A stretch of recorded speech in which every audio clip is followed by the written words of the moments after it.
Si vous nous suivez sur les réseaux sociaux et notamment sur Instagram, vous n'êtes pas sans savoir que nous vivons dans notre van depuis maintenant un peu plus d'1 mois et demi. Et dans cette vidéo, on va vous raconter notre premier mois de road trip dans l'Est du Canada.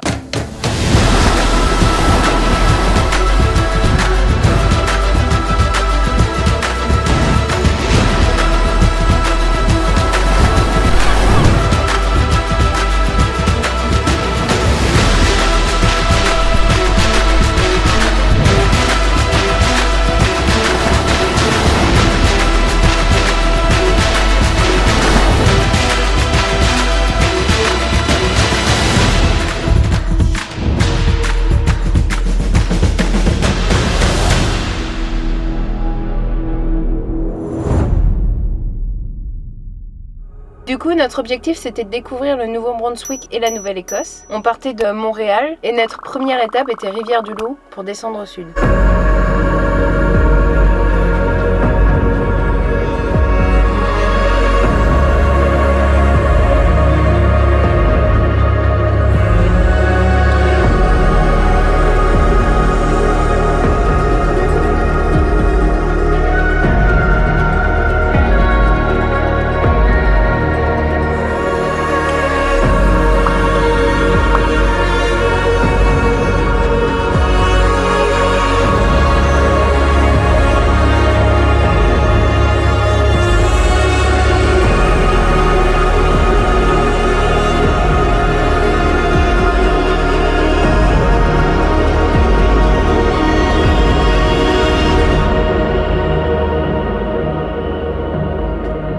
Donc après avoir passé une nuit à Rivière-du-Loup, on est descendu et direction Alma. Alma, c'est une ville que notre guide nous a conseillé. Enfin, notre guide, c'est un Lonely Planet. Du coup, on y est allé et en fait, ça valait pas du tout le coup. On a d'ailleurs pas d'image. En fait, la forêt, elle était chouette. Le parc national était beau. C'était très vert, c'était vraiment magnifique. Mais par contre, la ville... On était aussi hors saison, donc vraiment, il y avait rien d'ouvert. Il y avait pas de vie, même des habitants. J'ai l'impression qu'il y avait personne. Elle faisait tellement triste. Après, on a voulu aussi marcher dans le parc national qui était juste à côté. Mais c'est pareil, on était hors saison, donc il y avait beaucoup de neige. Donc on n'a pas pu aller se balader. Mais c'est pas grave, on avait un plan B, c'était de continuer sur la côte et il y avait beaucoup de choses à voir.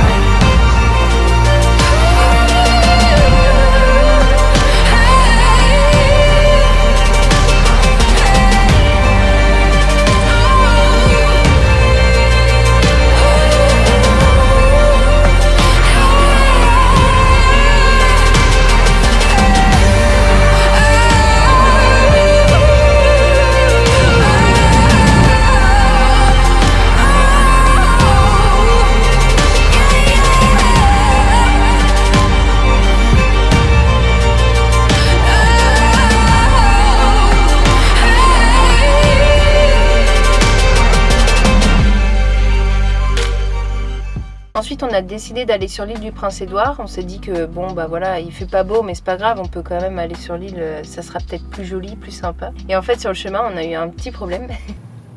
Tu passes comment? Je vais aller là. Ça m'a l'air très mou l'herbe. Moi, j'irai pas dans l'herbe. Oh. Tu penses on passe? Tu passes au plus proche d'elle. Essaie de te garer à droite du pick-up là-bas.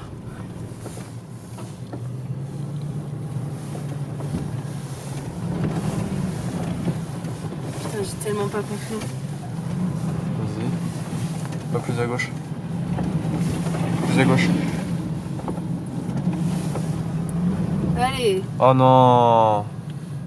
Comme on aime bien avoir des super spots pour dormir en van, à vouloir aller toujours au plus près de la mer, et on s'est retrouvé totalement embourbé.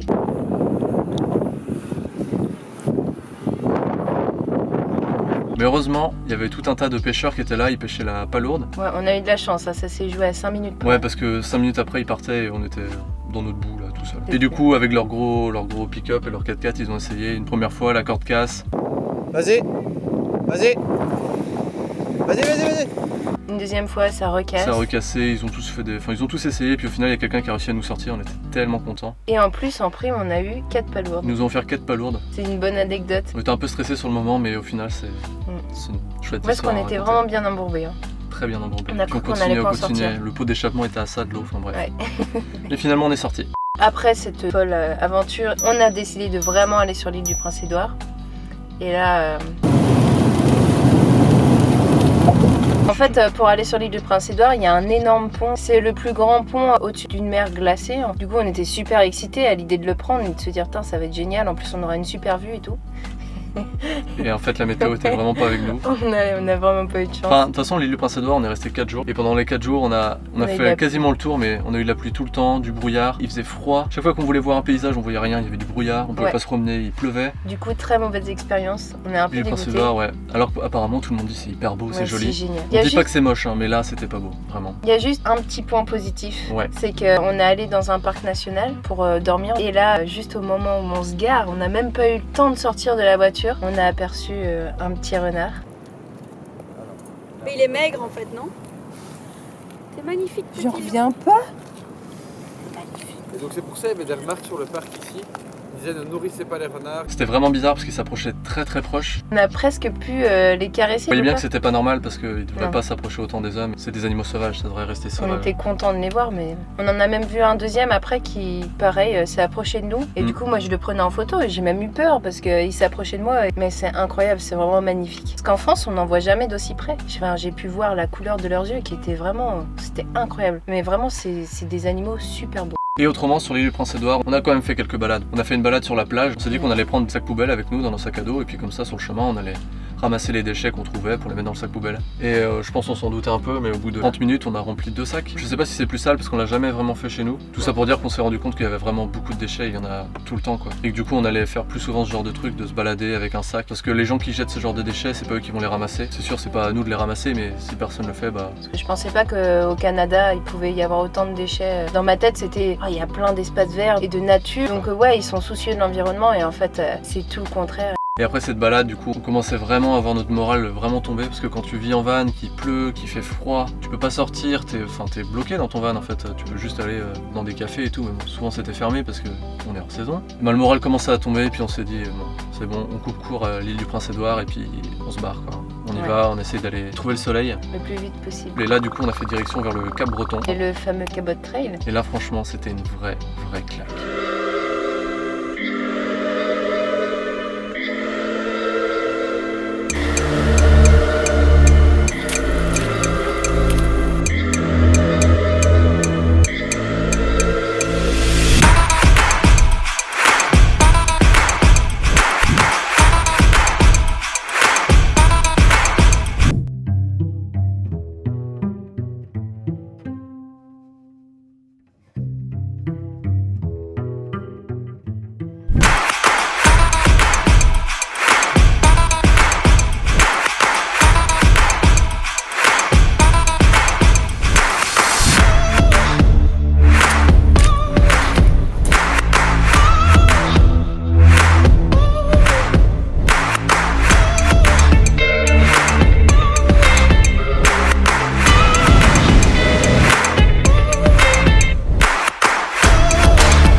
Le Cap Breton, c'est vraiment incroyable. Le Cabot Trail, c'est vraiment un endroit magnifique. On a pu faire énormément de randonnées. Ça, c'était vraiment chouette. On a pu faire tout le tour en voiture et chaque paysage était complètement différent. C'est tout différent tout le long. Il y a plein de routes. En fait, c'est de la côte, c'est des falaises, c'est des plages, c'est des montagnes. La route en lacet. Un coup, on avait de la neige. Un coup, on n'en avait plus du tout. C'était la mer. Enfin, c'était vraiment super incroyable. Chouette. Et c'est tout petit, tout concentré, mais tu peux voir vraiment plein de paysages différents. Ouais. C'est là où d'ailleurs on a vu 3 orignaux. 3 orignaux, 2 jours d'intervalle. Et d'ailleurs on vous invite à aller voir notre précédente vidéo. C'est là où on vous raconte la rencontre qu'on a fait avec 2 mâles en haut d'une montagne. Les orignaux, c'est pas la seule rencontre qu'on a fait parce qu'après le Cap Breton, on s'est dit qu'on allait descendre encore vers le sud, au sud de la Nouvelle-Écosse, pour y observer des phoques. Et c'est au parc Kujim-Kuji qu'on en a vu. En fait, on s'attendait pas à aller voir aussi vite sur la plage. Il y en avait partout. Et on a eu énormément de chance parce qu'en plus le lundi, on y a été, je sais pas, en milieu de semaine. Et en début de semaine, il n'y en avait pas du tout. Et c'est justement avec ces images-là qu'on va vous quitter. On va vous laisser avec les petits phoques joueurs. Et n'hésitez pas surtout à nous dire si vous préférez ce format-là où on raconte notre voyage ou si vous préférez plutôt le format vlog. Donc si vous avez aimé la vidéo, n'hésitez pas à laisser un petit pouce bleu, un commentaire, à la partager aussi si vous le voulez. À nous suivre aussi sur Instagram parce qu'on fait pas mal de stories sur Insta, on poste pas mal de photos, donc c'est un petit complément aux vidéos. Et on se dit à très vite dans une prochaine vidéo. Exactement. Salut!